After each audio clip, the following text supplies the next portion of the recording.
ನೋಡಿ ಇದು ಸುಂದ್ರಿ, ಯಾರ್ದ ಗೊತ್ತಿಲ್ಲ, ದಿನ ಬರ್ತಾಳೆ ಬೂಸ ತಿಂತಾಳೆ. ಇವಾಗ ಬಂದಿದ್ದಾಳೆ, ನಾನು ನೋಡಿಲ್ಲ ಯಾವಾಗ ಬಂದ್ಲು ಅಂತ ಗೊತ್ತಿಲ್ಲ. ನೋಡಿದ್ರೆ ಆಲ್ರೆಡಿ ಬಂದು ಮಲಗಿದ್ದಾಳೆ ಇಲ್ಲಿ.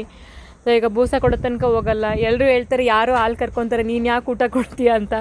ನಾನು ಯಾರಾದರೂ ಹಾಲು ಕರ್ಕೊಳ್ಳಿ, ಆದರೆ ನನ್ನ ಮನೆ ಹತ್ರ ಬಂದು ನಂಗೆ ಬೂಸ ಕೊಡ್ತಾಳೆ ಅಂತ ಅವಳು ಈ ಥರ ಮಲ್ಕೊಂಡು ಕಾಯ್ತಾಳಲ್ಲ, ಎಲ್ಲಿ ಕಾಯ್ತಾರೆ ಹೇಳಿ, ಮಲ್ಕೊಂಡು ಕಾಯ್ತಾಳೆ. ನಾನು ಊಟ ಕೊಡೋ ತನಕ ಅವಳು ಹೋಗಲ್ಲ. ಸೊ ನಾನು ಖಂಡಿತ ಕೊಡ್ತೀನಿ ಹಾಲು. ನನಗೆ ಕೊಡದೇ ಇದ್ರೂ ಪರವಾಗಿಲ್ಲ, ನನಗೆ ಅವಳು ಹಾಲು ಬೇಕಾಗಿಲ್ಲ. ಅವಳು ನನ್ನ ಮನೆ ಹತ್ರ ಬಂದು ಊಟ ತಿನ್ಕೊಂಡು ಹೋಗೋದೇ ನನಗೆ ಪುಣ್ಯ. ಬರೀ ಎಲ್ಲರೂ ಹೇಳ್ತಾರೆ, ಅಯ್ಯೋ ನೀವು ಬರೀ ನಾಯಿಗಳಿಗಷ್ಟೇ ಇದು ಮಾಡ್ತೀರಾ, ಹಂಗೆ ಮಾಡ್ತೀರಾ. ನಾನು ಇಲ್ಲ ರೀ, ನಾಯಿಗಳಾಗಲಿ ಹಸುಗಳಿಗಾಗಲಿ ಆರ್ಯನಿಗೆ ಬೂಸ ಕೊಡೋದಕ್ಕೂ ಎಷ್ಟು ಜನ ನನ್ನ ಪ್ರಶ್ನೆ ಕೇಳ್ತಾರೆ. ಯಾಕೆ ಕೇಳಿ, ನೀ ಅದು ಅವ್ರ ಓನರ್ ಗೊತ್ತಾ, ಅದು ಯಾರ್ದು ಗೊತ್ತಾ, ಅದು ಏನು, ನನಗೆ ಯಾರ್ದಾದ್ರೂ ಆಗಲಿ, ಯಾರ್ದು ಓನರ್ ಆದ್ರೂ ಆಗಲಿ, ಅದು ಏನಾದರೂ ಆಗಿರಲಿ, ನನ್ನ ಮನೆ ಹತ್ರ ಯಾವುದೇ ಪ್ರಾಣಿ ಪಕ್ಷಿ ಬರಲಿ, ನಾನು ಖಂಡಿತ ನಾನು ಊಟ ಕೊಡ್ತೀನಿ. ಅದು ದೇವ್ರು ನಂಗೆ ಶಿಕ್ಷೆ ಕೊಟ್ಟರು ಪರವಾಗಿಲ್ಲ, ಊಟ ಕೊಡೋದು ಒಂದು ಶಿಕ್ಷೆ, ಆದರೆ ನಾನು ಆ ಶಿಕ್ಷೆನೂ ನಾನು ಅನುಭವಿಸ್ತೀನಿ. ನಂಗೆ ಬೇಜಾರಿಲ್ಲ. ಆದರೆ ನನ್ನ ಧರ್ಮ, ನಾವು ಕೊಡಬೇಕು, ನಾನು ಕೊಡ್ತೀನಿ. ನನಗೇನು ಬೇಕಾದರೂ ಆಗಲಿ, ಇವರಿಂದ ನನಗೇನು ಬೇಕಾದರೂ ಆಗಲಿ, ನಾನು ಮಾತ್ರ ಊಟ ಕೊಡ್ಸೋದು ನಿಲ್ಲಿಸಲ್ಲ. ಪರವಾಗಿಲ್ಲ, ಏನು ಬೇಕಾದರೂ ಹೇಳಿ.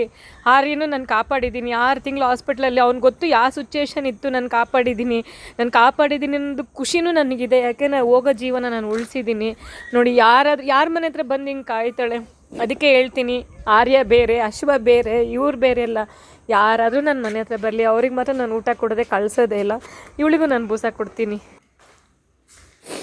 ಒಂದು ಖಾಲಿ ಆಯಿತು, ಆರ್ಯ ಬಂದು ತಿಂದು ಹೋದ, ಅದು ಬೂಸ ಮೂಟೆ ಖಾಲಿ ಆಯಿತು.